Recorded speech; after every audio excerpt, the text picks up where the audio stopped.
Yep, pretty much. That's what he say normally. You can't hear it because I haven't turned down all the way. Get yourself a Craig. Everybody should have a Craig. All right, so we're gonna jump on over in the stream over to Lookout Landing because that is what we're talking about.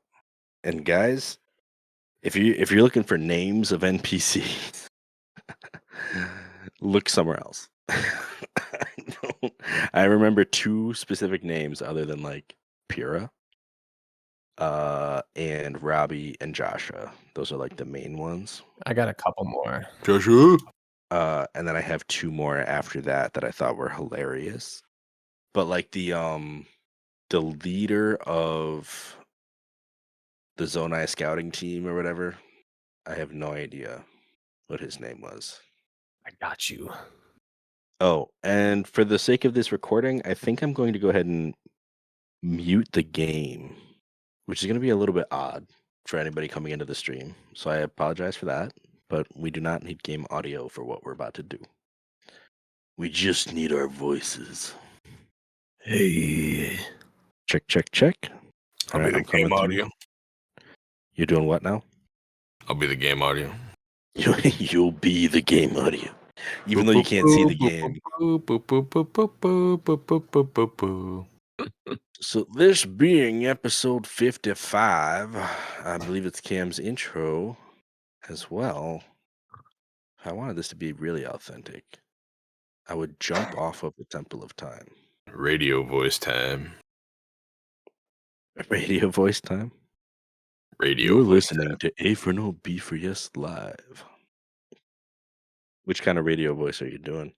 You doing retro old time radio voice? You're doing smooth jazz, late night, DJ audio voice? It's the one I always do, man. That's my intro thing. Oh, I got you. I should mention that we did forget something last episode. And that something was the actual Zonai mines up on the Great Sky Island. We didn't talk about the refinery at all. Thought we did. So like the dudes who are actually trying to mine for Zonite up on the top of the thing. And how they can process it into not only charges but crystallized charge. Like, and then the dude who makes battery power from that. We didn't talk about him either. Yeah. You can make batteries. Alkaline. You can make batteries. I'm feeling fine and magnetically alkaline, man. There's no way to get enough materials to actually do it. Unless you were to hang out on the Great Sky Island for a very long time, past multiple blood moons. I am the chromosomal anomaly. Oh, okay. So I think overall I'm good to start whenever you guys are. Ready. Yep.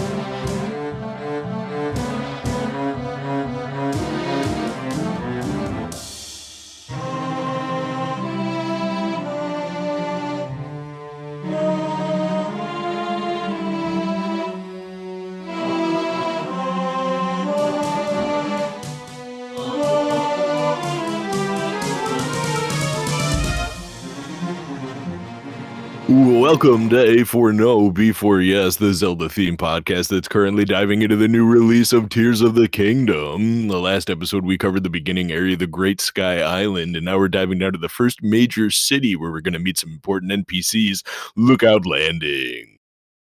Yeah. My name is Cameron Hagee, and I'm here with my co-host. I'm Ryan Fonzie, and I'm a red bokoblin. And I am T Giggles, and I'm a Dr. Pepper, strawberries and cream. Is that the sweet one? Oh, it's the sweet one. It's the sweet one. It's Dr. Clean. 27 flavors in one. Oh, no. And I'm a chromosomal anomaly. That's not the sweet one. I think the sweet one was like cherry or something. Yeah, no, it's strawberries and cream. It's actually too sweet for my taste. It's 270 calories and 100 and Well, since we Do you talking have a about can in front of Dr. you right Pepper, now? he's drinking it. That is Okay. actually. this is Wait, this is is that water right? mixed with it. This is water mixed with it, but Okay, I was gonna it's say. 130 grams of sugar. See, usually when Okay. pops come out and I order them for the store that I work for, like they don't do too well. But that one, whoo, straight gone from the get go. Yeah, it's all that marketing. People loving that stuff.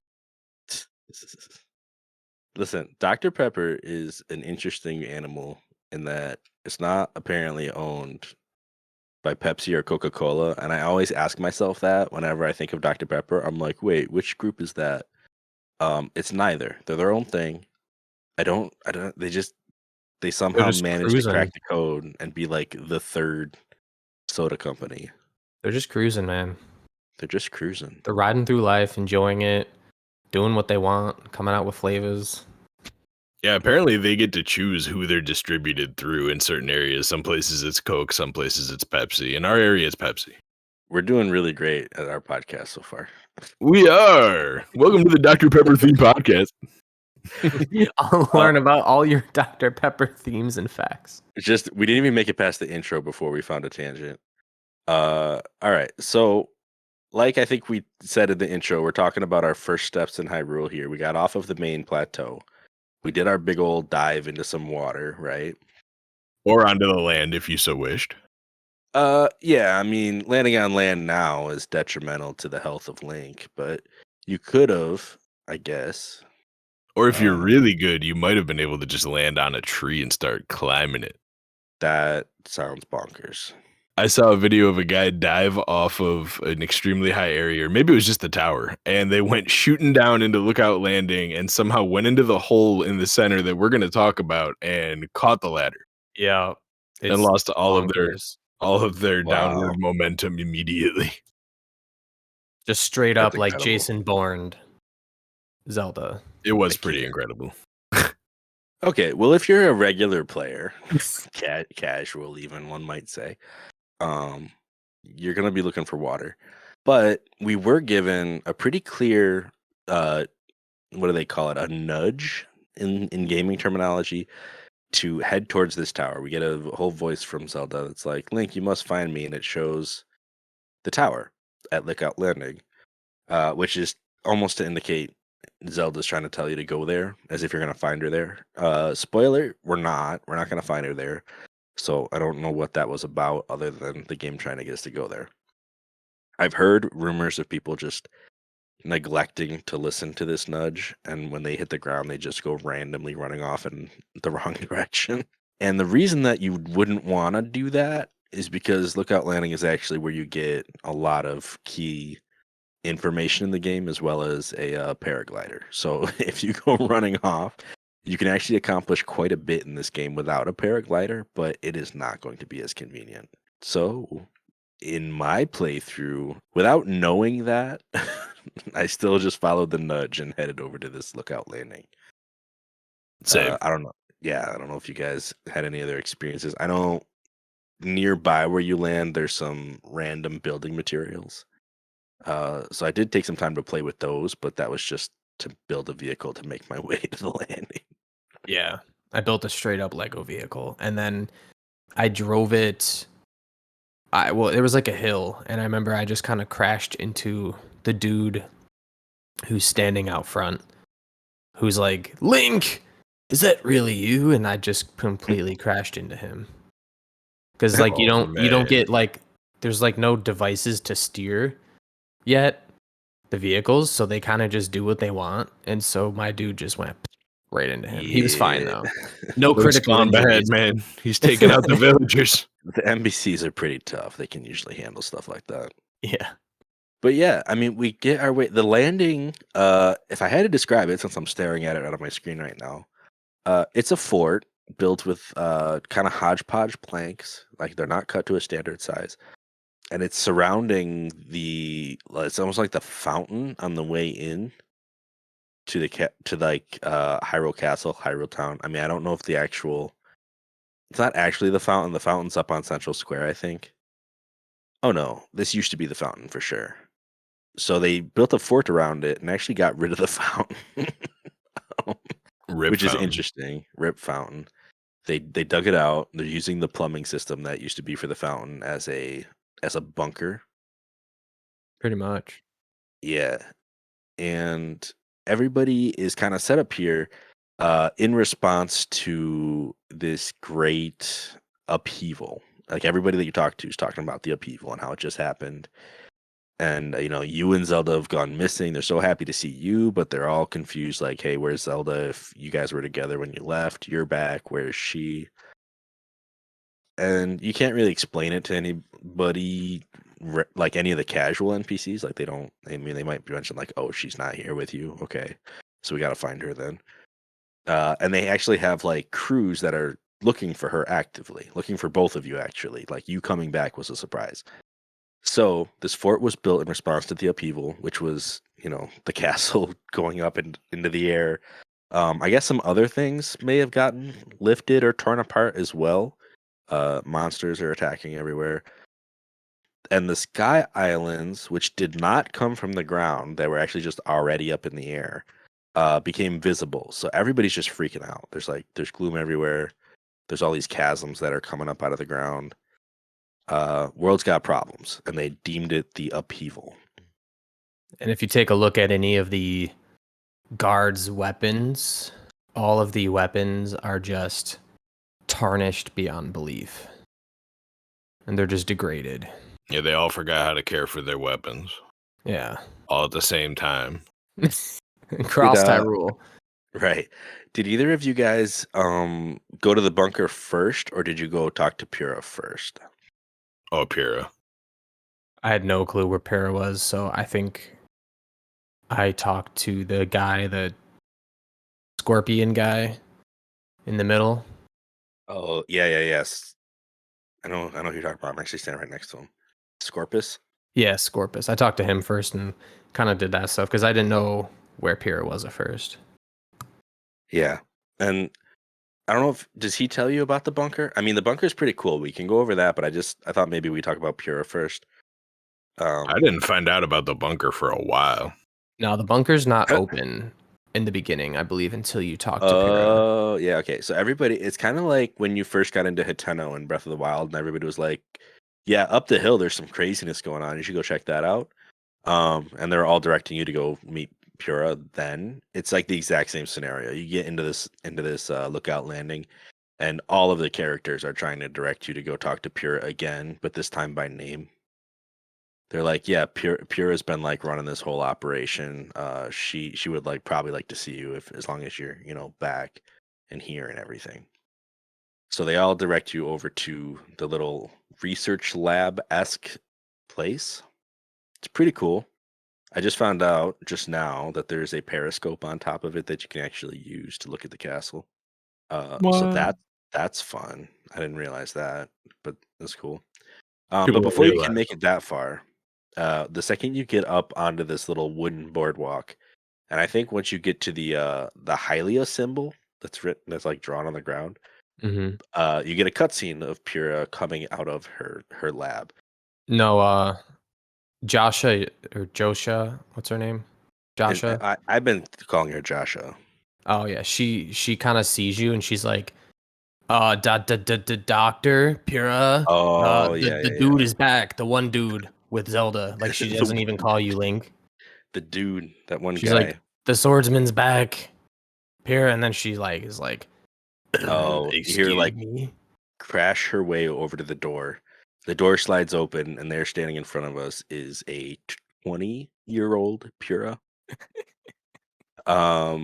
So people have been confused by this. I actually went and read one of her diaries. I think at this point I've read maybe 3 of them, because she actually spread out her diary in this game. She has it written like in the old one. If you went up to the top of the research lab, you could find her whole diary all written out about her whole experience about being de-aging down to like a 6-year-old. In this game, there's actually an anecdote in one of them about her reversing that. reversing that mistake, but not all the way. Like she basically said, I was sick of being a 6-year-old. It was ridiculous. Like not helpful to what I was doing. Like sure I had energy, but also I lacked focus because I was 6. And so she decides to like dial back the power on the tools she was using, and she actually re-aged herself up to age 20. So I think in the canon of the game, based on what I've seen, just from exploring beyond what we're going to talk about today, I would estimate maybe somewhere between 5 and 8 years have passed. Um, I think that's about right. 4 to 8, 5 to 8, something like that. Not enough for her to become a 20-year-old. That's completely a result of her doing her own experiments again. So she put herself where she wanted to be. And yeah, I mean, I think the character design on her in this game is masterfully done. Uh, I think the one thing that really stands out to me is that her goggles, when she puts them up into her hair, they become a bow, which I don't know. I just thought that was really creative, Hmm. and the color theory that's on her with all the reds and off whites and stuff. It's just really good. I know that's I a just weird comment to make, but I think the character design is on point. I just like her glasses, how they have the 3 little dots, and it kind of reminded me of the Lens of Truth a little bit, Oh yeah, she does have like the like the yeah, Sheikah symbol thing. right. Yeah. Very I mean, she has a teardrop kind of formed by the collar of her shirt as well. So there's like a whole lot of Sheikah imagery going on. Yeah, she So kind of cute, you know. there it is. But yeah, no. She is surprised to see you. I mean, she goes right back to calling you Linky again. Apparently, that's just a thing that she does at every age. Um, and you have a whole conversation about the upheaval and about Lookout Landing and about, well, mainly about the fact that Zelda's still missing. But Link tells her the whole story about what he's been through. And I think at this point, it's recommended that we go meet up with one of the search crews up at the castle. But I think she does first recommend that we get some rest. I'm trying to think if I have this in the right order, because I know that there's also a deal with the whole tower, but I don't know if that comes before or after we do the rest of this. No, you're right. Oh, okay. So she I wants think us she to tells go us to meet up with the crew go first. talk to the dude in the Haas or whatever his name is. Sounds right. Who's in the direction of the castle or where it used to be? Yeah. I mean, he's pretty far up the castle, actually. In actuality, he's not just in the direction of the castle. He's like at one of the lookouts. The gatehouses, I believe is what they're called. The first gatehouse. Yeah, Which is he's like, like on the edge of where it actually upheaved. Right. I feel like for anyone playing Breath of the Wild, and even as close as very recently, or even if you just played it once, like a long time ago, you remember to stay far away from the castle at any given point in the game until you were pretty beefy. And then this game is just kind of like, yeah, so that thing that we told you to stay away from, yeah, go into it right now. Beginning of the game. Yeah. Immediately. I mean, they were like, "Hey, now that you've touched down and you have like 4 hearts, how about you just go to the castle?" And for me, I was like, "Are you sure about that? Are you for real right now?" Because this was Guardian Central. I mean, this was you couldn't take 3 steps without a laser pointer getting fixed on Link. Like you really like it was very late game stuff. Even when it wasn't Guardians, it was high level enemies. Um, but usually it was Guardians, you know. But yeah, we're instructed to just kind of walk up. And surprisingly, I mean, when we get up to Central Hyrule Square, I mean, sure, there's like red clouds and stuff, but there's not really any enemies. It's actually a giant like rebuilding project where they have planks and little you know, boards and stuff kind of sitting out trying to get ready to rebuild the town. Which was kind of cool. I'm guessing that was all put there before the upheaval. And since construction's probably stopped. I mean, I remember on my way to Lookout Landing coming up to one of those little Like it's literally like a stage with a bunch of building materials staged on the stage, right? And if you read the signs, they explain that it's a part of like the Hudson Construction Company's reconstruction project of Hyrule. Like Zelda made a special request to Hudson to have all these materials placed around in order to facilitate the rebuild that would be happening. Hasn't happened yet. The rebuild has not fully been realized. So instead, what we have is just a bunch of Legos scattered about that we get to play with. Convenient explanation for a game mechanic being widely available. And this is where I first met Addison. The man, the Addison, myth, the legend himself. Oh, jeez. Addison is a member of Hudson Construction. He has the Hudson haircut. He's a big fan of Hudson. So big a fan that he will stand out in the rain, like all forms of weather, honestly, holding up a sign of Hudson that he is too afraid to let go of, so that he can, build a proper base for. So he holds up these signs and he asks you to well, he doesn't even ask you for help. He's just so nervous and freaked out. The implication is that he needs help. So as Link, you can help him just by holding up one of these signs by building something around it. You have Ultra Hand, so you should be able to just hold the sign directly, but for some reason that's not a thing in the game. Or just, You- attach a piece of wood to the bottom of it real quick. Right, you can't even attach anything directly to the signs. Like there's some weird rules about these signs that really shouldn't apply to them, that make it kind of silly that you have to help this guy out all the time. Yeah, I actually didn't know how to do this the first time I ran into him, and I ended up leaving without helping him because I tried to just catch it with Ultra Hand as it fell or attach items to it, and I'm like, it's kind of silly that I have the ability to attach anything to anything, essentially. But your sign is just indomitable to my will.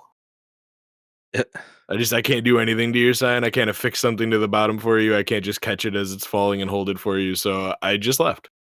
Yeah. Yeah. Uh we got a comment here in the chat. Tom says, I didn't even know you could help him with the sign. I walked away because he seemed rude. It's just like, who's this flavor character that they just put here to get on my nerves? Indeed, he is rude. He He doesn't is even rude. give you a good reward. He just cares about Hudson. He does not care about you at all. I love that when you like, if you don't support the sign and it just drops, he just freaks out and is like, "What? How Why would you tell me to do unforgivable that?" of you!" I'm like, "Unforgivable? Whoa, dude! It's just a sign. Like, calm Yeah, down." no, he's obsessed. He almost always gives you 20 rupees, um, some rice balls of a different variety depending on what location he's in.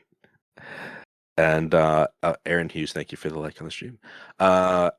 And like one other thing, like an elixir or something. Like it's usually something small. But yeah, his rewards aren't stellar. But it's like one of those things. It's almost like collecting Koroks. He's around. If you like building better than cooking, you might be friends with him. Because he will give you some convenient food dishes that are already pre-made. It was at least one time that all he gave me was a red rupee. Here's this for your troubles. Now I'm gonna go to the next sign and be pathetic there. Yeah. Few other characters in this area as well. I know that I don't know her name because I don't have notes on this, but there is a shrine in this area, and you find one of the Zonai survey team like just fascinated with it. She's trying to research it. She's like, I don't know how these things work or what they're for, but there's one here, and look at it. It's like an alien egg, right? So you go and you open it, and she, flips her bean, and she's just like, Oh. like, my brain is spinning. How did you do that? Probably take some notes, but the thing is, after this whole scenario, it's kind of a ghost town. Like everybody that you meet on the way disappears and goes and does something else. So I can't even reference it right now. I'm like playing the game in this area, and there's just nobody here. But yeah, Pretty much. there's her, there's Addison, there's a bunch of guards up the hill to the castle, and everybody's telling you that Haas is further up. He's actually at the first gatehouse, right? So we can go up, meet some of the guards. A lot of them won't let you into the castle infrastructure right now. You're very much getting railroaded straight to Haas. Yeah. So Haas is part of the monster control crew. I don't think he's actually part of the Zonai crew. He's the monster control crew. Mm-hmm. Okay. I think they just kind of split him off from the monster control crew to be the search party for you and Zelda, just for the time being. Gotcha. Essentially. Right. So we make our way up.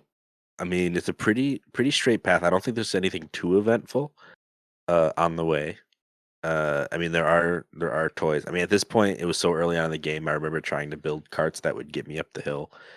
But the thing is, I had not found any kind of steering sticks or anything. So, everything was just like send it straight forward and see what happens. And usually, it wasn't that helpful. It would have been faster just to run. But yeah, so we make our way up the hill. Again, I remember trying to get past some of these guards to go into the castle, and they were like, "Whoa, buddy, you can't do that. I have strict orders that nobody enters the castle. It's And, too like, gloomy in there." I love how a few of them are Okay. like, "Whoa, you look just like Link. I mean, if you were Link, I'd let you through, but well, we're actually looking for Link, so you can't be Link." And I'm like, We're actually "But, looking for links. but I'm You Link." can't be Link. You just assume you're looking in the wrong place. Like, why are you looking if that's the case? Like, Right. what are you doing? But yeah, we make our way up to Haas. I keep saying that because we keep kind of getting derailed here. And I think you catch them in the middle of a discussion, but that discussion gets very quickly interrupted by a Zelda sighting, right? Um, like Haas and one of his second in command people are discussing like, how hard looking for Zelda has been. I actually don't know what they're talking about. But I do know that we get a cutscene here of Zelda appearing just out on one of these like castle tower areas. She got her own climbing gear. Yeah, she's just like looking off into the distance. She's not really pointing out anything. She's not really doing much of anything. And then she kind of turns into a ball of light, floats up a little bit, and disappears. It's like, oh, okay.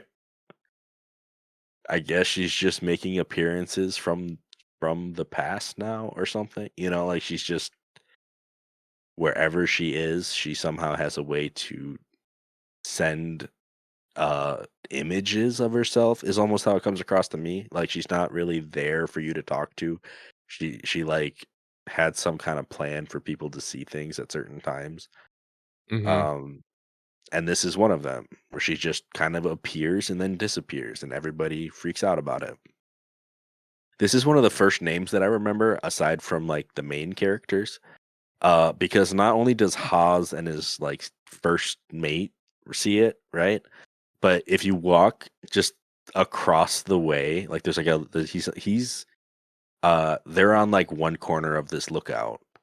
And on the opposite corner on the same side, like where you would still be able to see Zelda, but from further back, there was another NPC who was freaking out, and his name was Sawtu. And Sawtu saw it too. And I laughed. I was like, of course they would name him Sawtu. Like That's straight up great. SAWTU. I'm like, there's no way that's not a pun. Because he's like the third guy who saw what happened. But yeah. So this is a great mystery that we don't have any answers to, but we are told to report back to Lookout Landing with what just happened. I think this is where I think your guys' journey and my journey sort of split. Because at this point, for me, I went exploring around the castle grounds that are explorable. The castle grounds do open up. I didn't remember them opening up right away. but they do get open pretty soon after this, if not. But it sounds like if you were able to explore the castle, then some dudes must have gotten out of the way. Well, you can just get in like through the docks area, or there's like another hole that opened up because of the upheaval by the giant Oh, chasm that was caused by the castle. So you gotcha. can Yeah, get the in guards are behind just them. guarding the actual doors. Yeah. They're not really guarding the caves. And there are some scary new creatures that are in the castle that you should not be engaging with at Four Hearts, let me tell you. I think we should save that adventure for one of our adventure episodes. I'm totally down for that. Because I don't think you actually need to go in the castle at any point in this game. Yeah. At least not in the top part.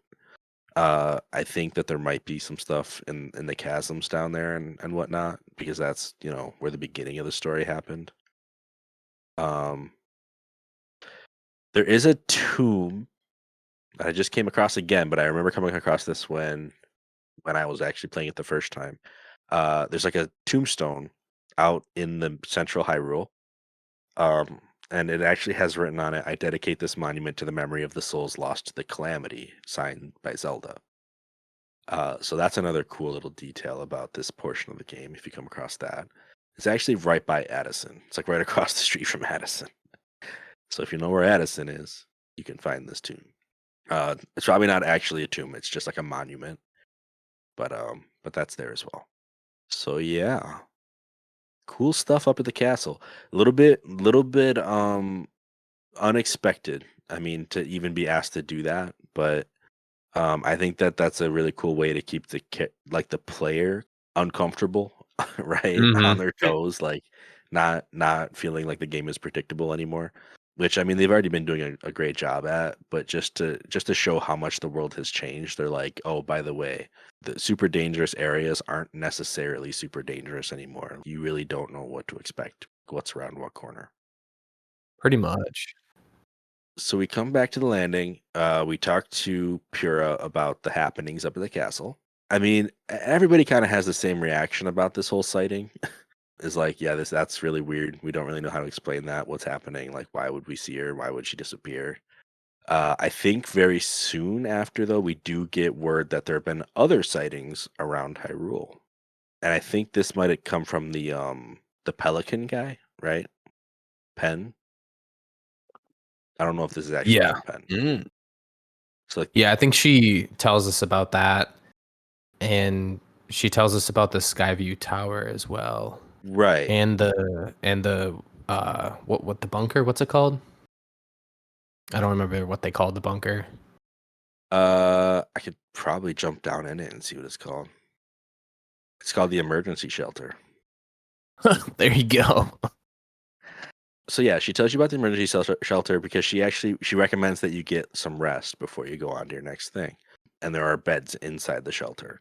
So the emergency shelter is the fountain dug up, basically. There is no more fountain there. I don't know what they did with the fountain. Don't know what they did with the actual pieces of it that were there. Because I don't see them randomly fixed to any of the buildings or anything around. So I wonder if they just straight up, disposed of it or something. But it is not here anymore. But yeah, she does mention the tower they've been having trouble with, mainly because they don't have somebody to do the test run of it. But they decide that since you're known for being quite Crazy. crazy durable, you survive quite a bit of height based situations, that you're the perfect candidate for how these towers were made to work. It seems as if they were made to work specifically with Link in mind, which is weird. You think they could have sent a Rito or something, but no, it's Link's job. Pear's like, wait, you telling me you coming from that island up there in the sky? You fell from there and you're alive? You're testing this tower then. We're shooting you out of tower. Yeah, so we're shooting you out the cannon, bro. It's funny. She doesn't even explain what's gonna happen either, which is hilarious. She's just like, by the way, you have the Pura pad, which is perfect. That's what you're gonna need. And you're the perfect candidate for this. Which just go in there, touch the little dial, and you're good to go. You got this. Oh, and by the way, you're gonna need this. And then she gives you the the paraglider, Paraglider. which is nice. It means that we can A actually long lost treasure. have a safe trip back down.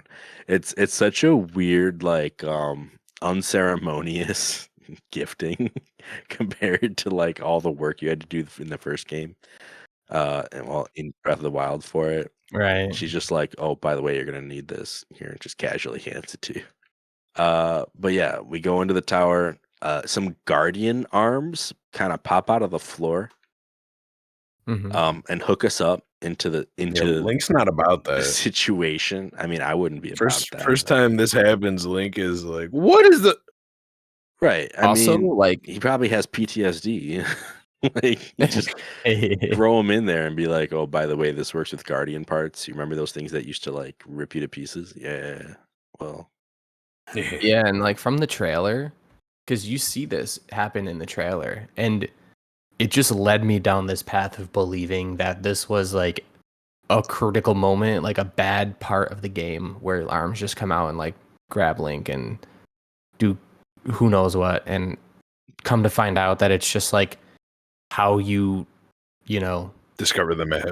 how you view the map. Yeah, Like I was yeah. like, oh, this is not at all what I thought this was gonna be.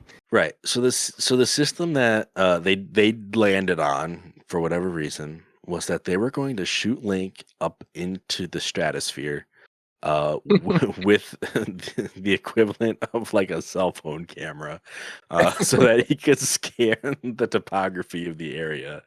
And then the tower itself would like process that information and return to you a map.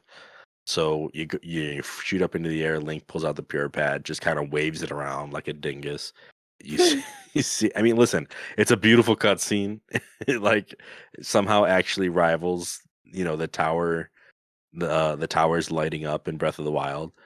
Because Link is literally soaring through the sky as this all happens, and you get some beautiful landscape shots.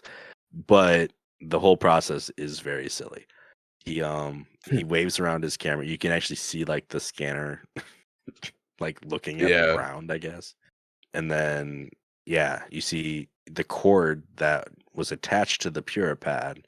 Some information goes down it, some different colored information comes back up it, and then you get your map. It's like exactly how we get topography maps here, right? I mean, same process. Same process. I just did it the other day to survey my backyard. Yeah. That's like, every Tuesday for me.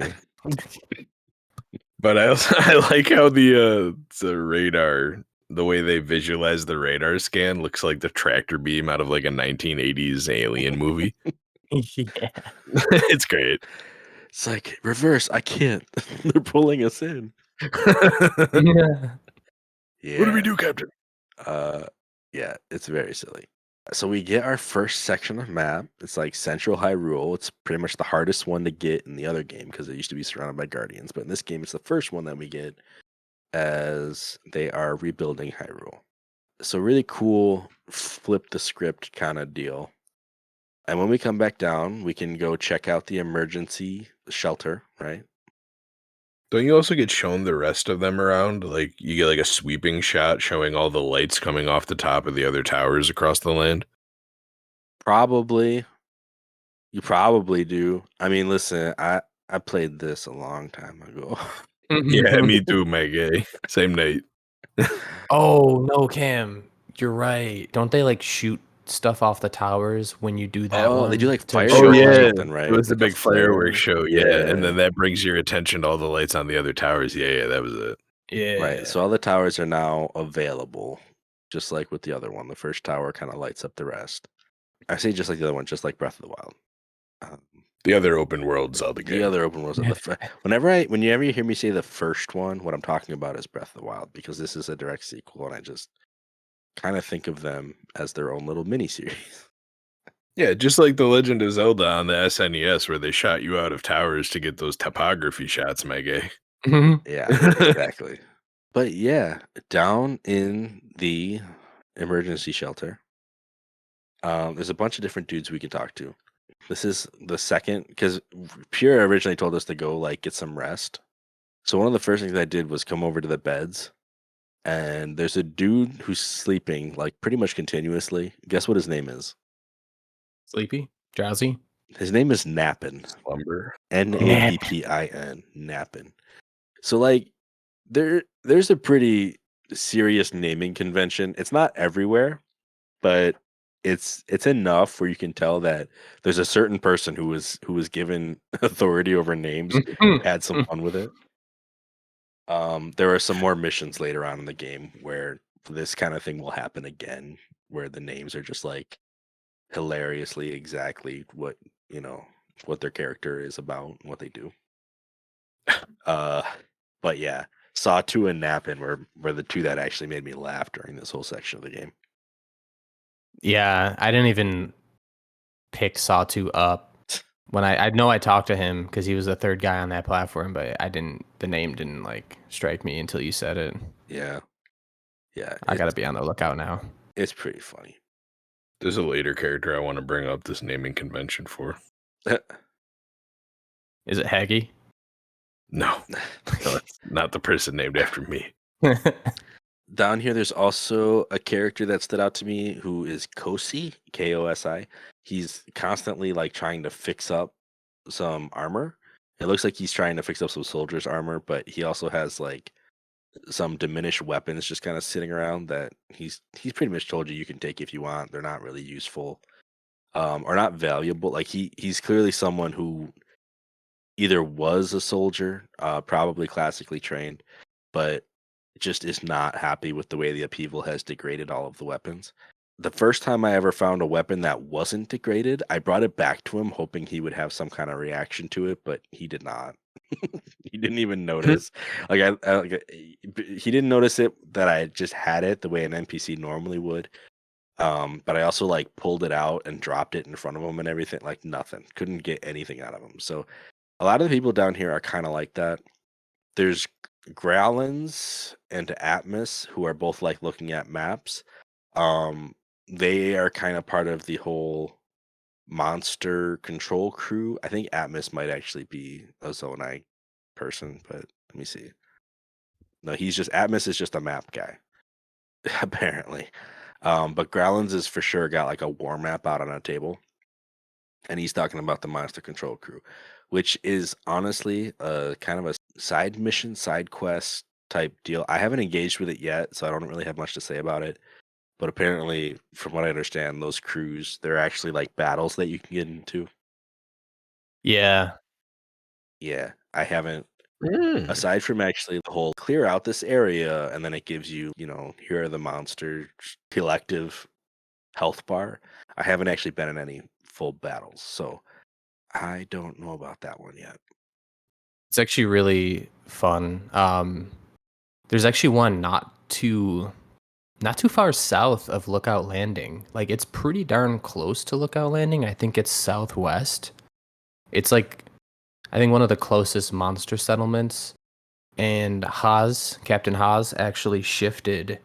I think once you talk to the map guy, Atlas, or one of those guys, that gives you like those missions. Mm-hmm. I think once you talk to them, you can go like right out of Lookout Landing and find Haas's monster control crew kind of like chilling in the bushes. Like they're like just stalking out the monster camp, and then like you come there and he's like, "Oh, Link, you're here." He's like, "Would you want to help us destroy this monster settlement?" And then you're like, "Sure, yeah." And then when you do, they just all charge forward into the base like a straight up beginning of the chivalry game. Okay. And they're just like, Yeah.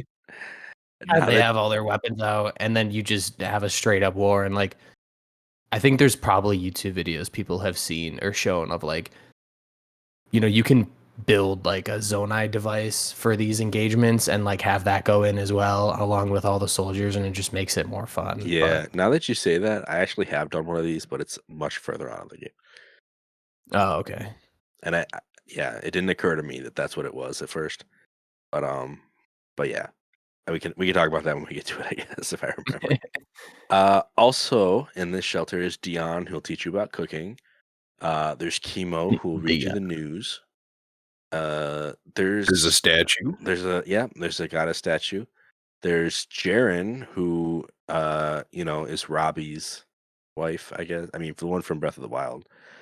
She's just kind of doing some maintenance work down here, sweeping up and stuff like that. And there's a couple of blank walls as well. One of which I have opened, which actually came, I believe I ended up opening it by coming back the other way through a tunnel. But again, I think that's better left for an adventure episode. And then there's another blank wall that I don't know if it's going to be anything, but we'll see. I know Jaren has a quest for you.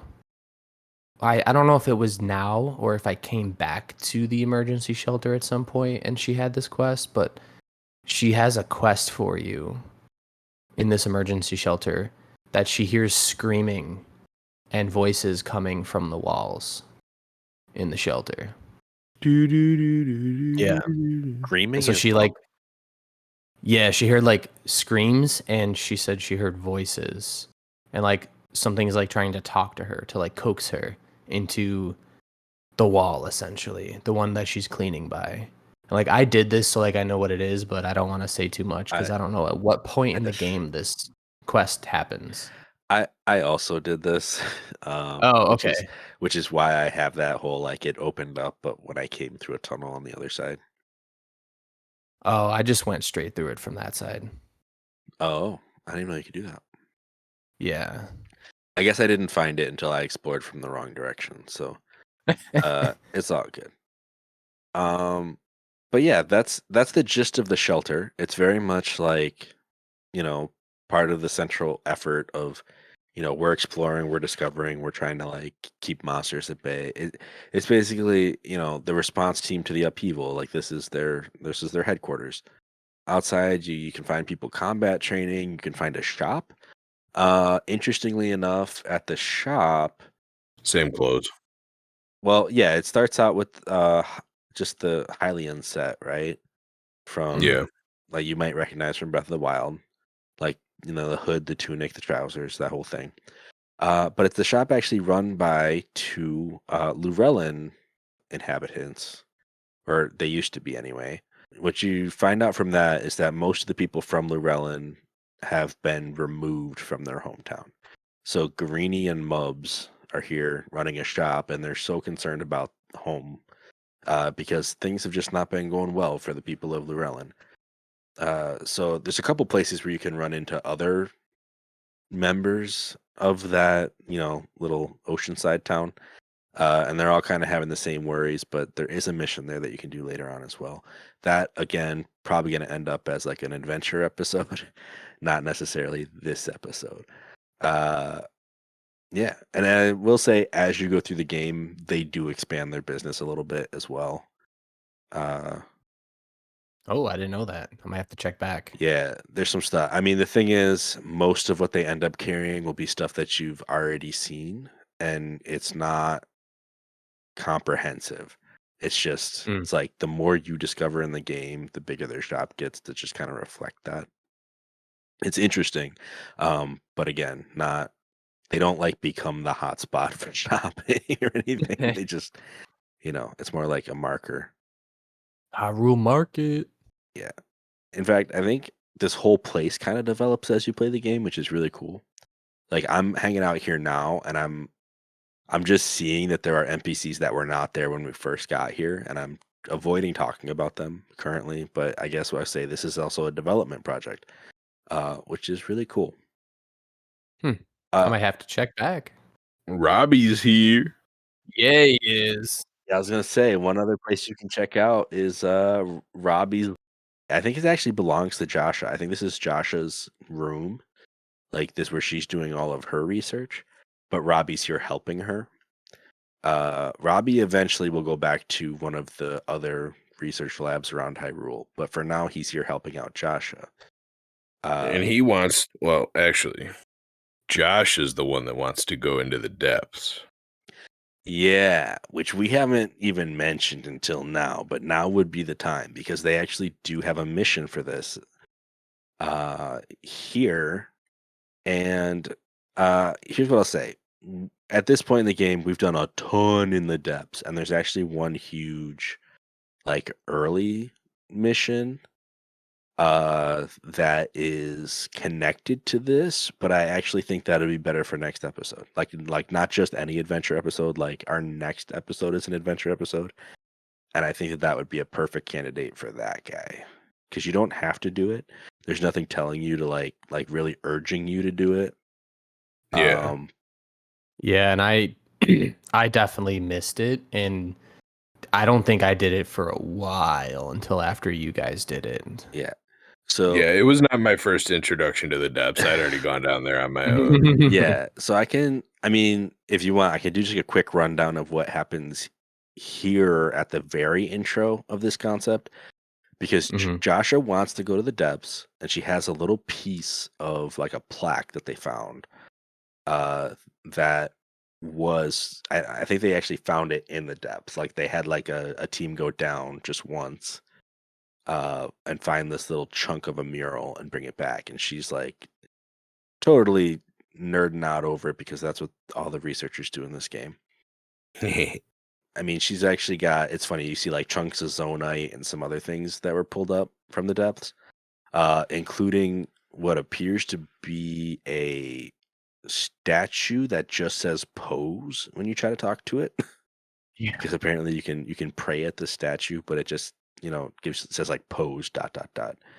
So it's kind of a mystery. But eventually what you get from this whole area is that Joshua wants to go to the depths to try to find out more about this mural. Robbie's like, no, don't do that. It's way too dangerous. Link shows up and it's like, I'll go. And Robbie's like, well, hold up. If you're going, I'll go with you, but there's no way Josh is going. So Robbie invites you on this like mission for Joshua's purposes, but led by you and him. Well, it ends up being mostly him. Yeah, so he gets down there before. He's like, meet me by the chasm, right? So there's a big chasm kind of out the door, pretty far ways off actually, outside of the landing. I think it's like outside of actual all of Central Hyrule, that kind of thing, or like South Hyrule Field, maybe. Yeah, it's still in Hyrule Field. Pretty sure. Yeah. So Hyrule Field Chasm is where he invites you to go. It's not that far. It is south of the landing though. So opposite direction from the castle. And there's a researcher kind of standing up at the top, I think, who's like, yeah, Robbie just jumped on in. Like, I didn't know what to say to him, but yeah, he's in there now. So you can go in after him. You try to jump down, use your sailcloth, all that. You land. There's another researcher down there who's like, yeah, Robbie ran off into the darkness. Yeah, exactly. All right, cool. He's like, if you want to follow him, just go to that next light route. I think that's where he was going. So you learn this whole system of how there are light routes in the depths. I think this is even where you learn from Robbie, because you end up catching up with him. You go like maybe 2 light routes in, and you end up catching up with him.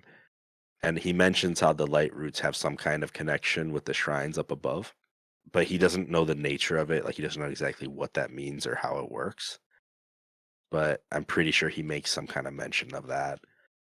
He's also a G too, because he leaves like I think he left like 3 journals along the way for you to get to him. And each journal, he just directly calls you.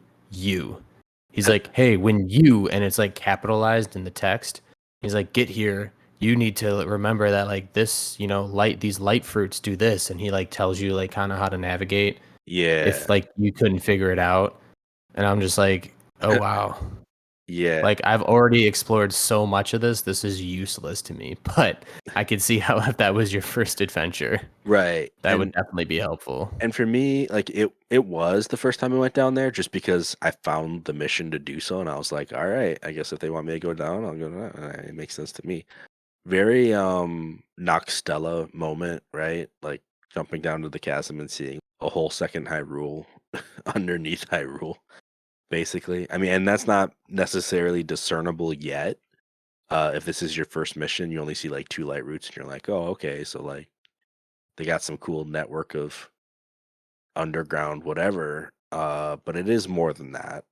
So the game is introducing some systems here, including like how do you light up the darkness, how do you deal with the gloom, what is a gloomified enemy, and why are they going to be a consistent problem. Kind of explains what the Sundelions are for as well. Even though it doesn't outright explain it, I mean, it's just kind of like putting two and two together at this point. That the game is striking a balance between the sky and the depths in terms of resources. Sunflower, best flower. Yeah, so like Sky Islands are where you're going to find most of your Sundelions, which are going to help you navigate the depths, and that they can cure gloom. If you get gloomified, you basically lose a heart permanently. But also above ground in caves, and also on Sky Islands and caves as well, you find a lot of your Bright Bloom seeds, which is what you use when you're in the depths to actually light up areas. So, I mean, and then in the depths, you get stuff like Muddle Buds and Bomb Flowers more often. So the game definitely does this thing where, like, based on what area you're in, you'll be getting more resources for a different purpose than where you are. It's almost like I think the most recent Doom game did this kind of thing where you'd have to switch between melee and short range and long range combat in order to get like ammunition and stuff for the next thing. Like it just kept you cycling through game modes, kind of. It's one of those things. It's a resource balancing act. It's really well done. Like it definitely makes it so that you'll basically explore one area until you're bored or until you're low on resources, and then you'll be like, yeah, that's enough of that. Let me go somewhere else now. Just kind of drives you around into the different zones of the game rather than incentivizing you to stick in one the whole time. So I think that's pretty cool. When we do catch up with Robbie, it's right by a statue that looks just like what Joshua has on her little, pad thing. So it's perfect. He teaches you how to take a picture with your prayer pad. I think the camera functionality is actually broken on your pad until you get to this point. Yeah, it is. Which is the other reason why you'd want to do this early in the game, in case you want to do the whole compendium project. And so that's kind of it. I mean, you take the picture, you take it back up to Joshua. She's thrilled, of course she is. And then they're kind of like, yeah, if you find any other mysteries in the depths or any other happenings, let us know. But yeah, for now they kind of leave it at that for you. I think they make a mention on how like there was actually a row of statues. And Robbie was kind of curious, hey, I wonder what would happen if you followed these. But they don't actually give you a mission to do that. They're just kind of like, yeah, like I wonder. It's just like another one of those nudges of like, hey, here's something else you might be interested in. Following those statues is one of the ways that you can get to the adventure that we're going to talk about next time.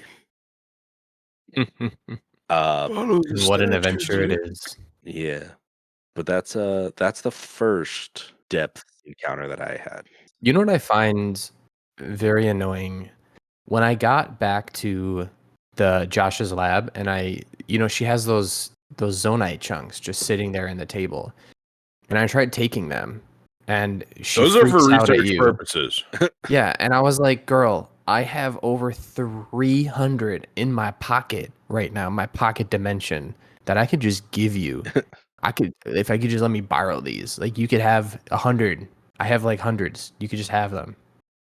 No, she's like, those are mine. I'm like, okay, sure. Yeah. You can keep them. Yeah, that does happen. I mean, after you help her with the first mission, though, then she's like, yeah, take whatever you need. Really? Yeah, I've still taken can't all take those them. things. Really? Yeah. Okay, I definitely did the mission and she wouldn't let me take it. Yeah, she's really cagey about her resources until she realizes that you're actually like the best resource she has. And then she's like, yeah, take whatever you need. I need to go back there. She didn't like me, man. Well, yeah, I mean, I've tried to take them multiple times. Maybe she's just like, nah, you can't. You done messed up. Oh, your file name's Lunker? Oh. Nah, it's funny. I mean, I haven't gotten any more missions from her, I don't think, but definitely a cool little vignette onto what we've been doing. So Is this also where the pose statue becomes a little more talkative? Yes, while you're down here, if you manage to find some pose, or if you've been in the depths a bunch, there are little spirits on the ground, little like wisps, I would say, and you can just kind of collect them. And since that statue wants pose, you go back to it equipped with pose, and you can offer pose. Basically, he then the statue gives you more than just one word, and he's like, yeah, I return these wandering spirits to the afterlife that they're actually meant to be going to. And he's like, he has this like philosophical bit about how good and evil are kind of made up. In terms of like spirits, there's no such concern. I just they're all going to the same place, and I'm just here to ferry them there, basically. And so he wants you to return post to him so that he can send them to where they belong. And if you do this, you can get rewards. So this is actually a currency system, one of many. Yes. Yeah. We already have the Zonite system, the rupee system. Now we have a Poe system. The bubble gem has not become a system yet, but spoiler, it will be a system. The crystallized charge system. Yep, the crystallized charge system, the light of blessing system. Like there's just Oh yeah, Sage Will system. Sage's wills, yeah. yeah. There's so many. What is that, guys? What are you talking about? I don't know. Oh What? I haven't played that much of the game. There are sages in this game? What's a sage's what? Anyway, moving on. Yeah, no, there's a bunch of different things going on. And you can also pay this statue to locate his brethren within the depths. Yeah. Yeah, so that's another mechanic where the more statues you found, because there are statues in the depths, the more they will sell you. And yeah, well, I guess I don't want to give away too much, so I won't like give numbers or anything like that or say what is on offer. But that's just another mechanic, another thing for you to be on the lookout for. There are tricks to it, but I won't get into that either. It's very cool. Yeah. So, that I mean, as far as I can tell, I think that's the one other thing that we get here at Lookout Landing this early. There's like a little construction mini side quest thing that I haven't run through yet, but so far what I've gotten is that there's somebody from Hudson here who wants to build a stable. Oh, And you can just put the roof on the stable, and then they're like, "Oh, this is amazing! Now we can have a stable." And that's as far as I've gotten with it. Carson, right? Yeah, I think it's Carson. Yeah, he's there Yeah. doing some repairs and some construction around the site. Good old Carson. First order of business is a stable. Yeah, it's nice. You can have a stable there, and it doesn't have a point system. If we don't know about this yet, there's another system in the game for currency. Other currencies. But stables, which if you've played Breath of the Wild, you know that you can board horses and take horses and sleep and have beetle. But this particular stable is at Lookout Landing, and the only good thing that this stable has is you can take or board a horse. You can't do anything else at the stable. There's no inn, there's no beetle, there's no point system. It's just straight up a horse boarding place or takeout. Yeah. I mean, it's pretty cool.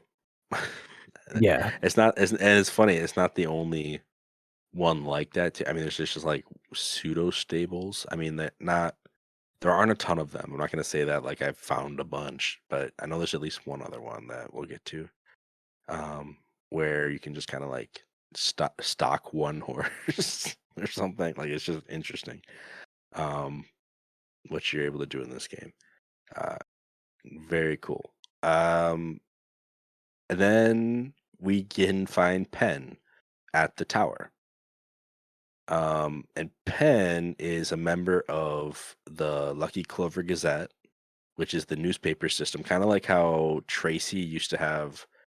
I don't remember what it was like. She had a rumor mill, Tracy's rumor mill, right? Mm-hmm. Where she would tell you not only about like DLC items, but also just like mysteries in the game that you could go solve.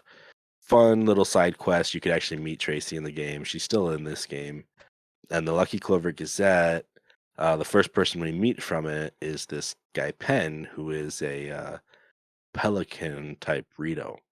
I know that we kind of had a discussion. We kind of debated, is he a pelican or not? I still think he looks like a pelican, but Yeah, straight up a pelican. yeah, it's a cool character. Says soar long when it comes time to say goodbye. But I'm pretty sure he talks about how there's like actually a bunch of different Zelda related rumors and sightings and uh events going on around the world right now. And that they, the Lucky Clover is kind of short staffed and it could use some help. Makes a suggestion to Link to come visit the Lucky Clover and see what uh what they can do to what you can do to help and also like investigate this mystery for yourself at the same time. There's been a lot of word about things happening. I mean, especially since he is a Rito and he comes from the Rito area, the game very strongly suggests that the Rito are in the most dire need right now. Their whole land has been kind of taken over by a blizzard. I think Pura even says when she gives you like the notion that the four major regions are not doing so well. I think she kind of points you that way as well. Yeah. Yeah, yeah, right. And that's the next thing I was Just gonna like how the yeah. Just like how the first game kind of pushes you to the Zoras first, this game kind of pushes you to the Rito first. Yeah, as part of the upheaval, I think, like in addition to the upheaval, I guess, like there have been these huge anomalies, and it's funny because they're actually in the exact same four like locations as the first game. Like it's like the four the different races of Hyrule, right? That's what Yeah. they've traditionally been called. So the Gorons, the Rito, the Zora, and the Gerudo. They're all having these anomalies, but the way that she orders them, she mentions like hey, specifically like the Rito have it real bad with this storm. You should probably check that out. But also, like the Goron, the Zora, and the Gerudo are all having issues as well. So that's the order that I've been planning to play this game in. Just the order that was kind of laid out right in the beginning. Not that that's a necessity or anything like that. Yeah, it's definitely very Breath of the Wild that you can take these in any order you want, or you can do none of them at all and just go right to the end of the game. But I'm not going to be doing that. That's that. 4-heart run. 4-heart run. 4-heart run, baby. Nothing but tree sticks with rocks attached to them, baby. That's all you need. I think what I heard was you need at least the paraglider Okay. to get to where you need to beat the game. But other than that, like I think you're good if you want to go do that. You can't at make this the point. landing if you don't have the paraglider. 4 hearts will Yeah. not do it for you.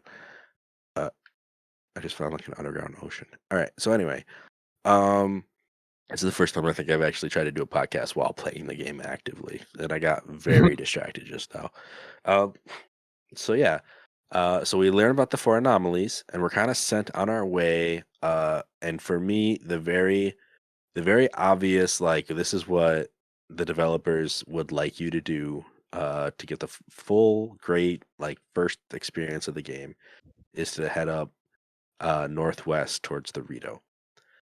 So that's what I did. I think when we do our adventure episode next time, I'll probably be talking about things that happen specifically between Central Hyrule and the Rito area, aside from that whole depths bit that I mentioned as well.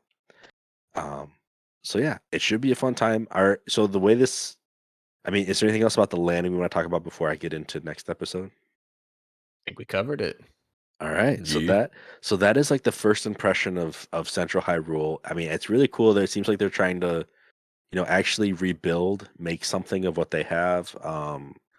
They have enough of a society where suddenly we're finding NPCs that we've never met before, which I think is probably one of the most important things for them to have put in the game was like, hey, by the way, like there's actually changes being made as a result of your work in the last game, that kind of thing. There's more of a society, there's more of like these fleshed out NPCs and designed areas for them to live in and make Hyrule like a actual civilization that's addressing these problems aside from just Link being the one out there doing everything. So yeah, so very very happy with this section of the game. Had a lot of fun playing it, even though it's very tutorial-y still.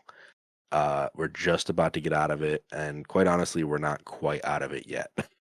um, so yeah, so very cool.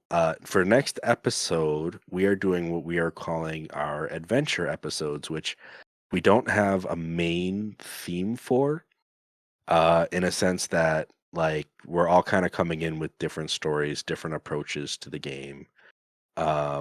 We don't really have a full-on chapter by chapter approach available to us for this season because this is the first time we've all played the game. And it would be too hard for us to try to control the story that much. So instead, we're going to tell our own individual stories as we kind of make our way through. I know we are all kind of planning on hitting some major story beats together, or at least in the same order as much as is reasonable, namely the anomalies, right? But in between those anomalies, we're going to talk about how we kind of got to each one differently, what we did in the meantime, that kind of thing. So next episode will be our first freestyle adventure episode, and then from there we'll probably start making our way towards the Rito.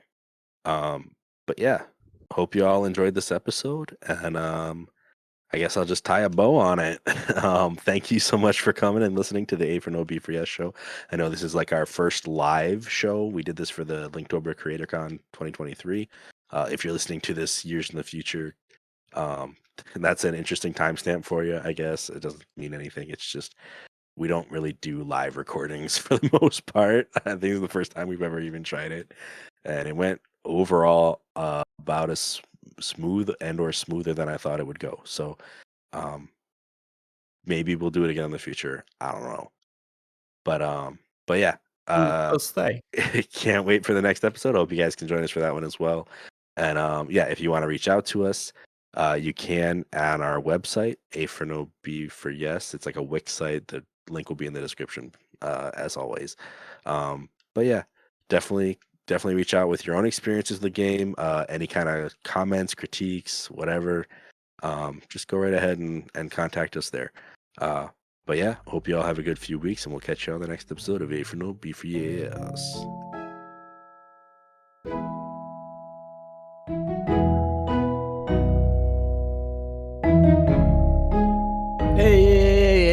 Yeah, I'm playing the game over here. Did you get all that?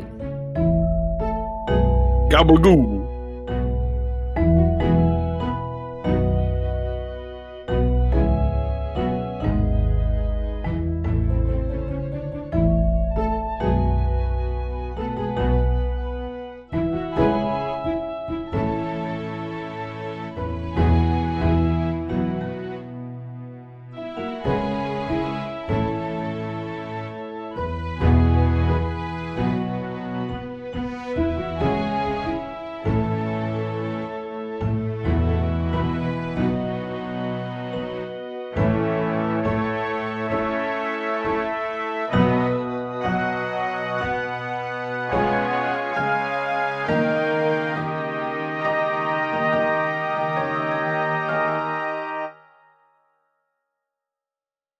Hi everyone, I'm Nerd Bummer. And I'm Tactic, and we're two of the hosts of the Online Warriors podcast.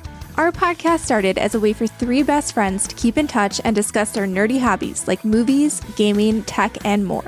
Since then, we've grown into a great community. Every Wednesday, we chat about the latest nerdy news before getting hands-on with our weekly nerdy adventures. And don't forget our high-stakes trivia game.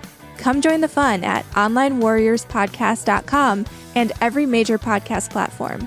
And now, back to the show.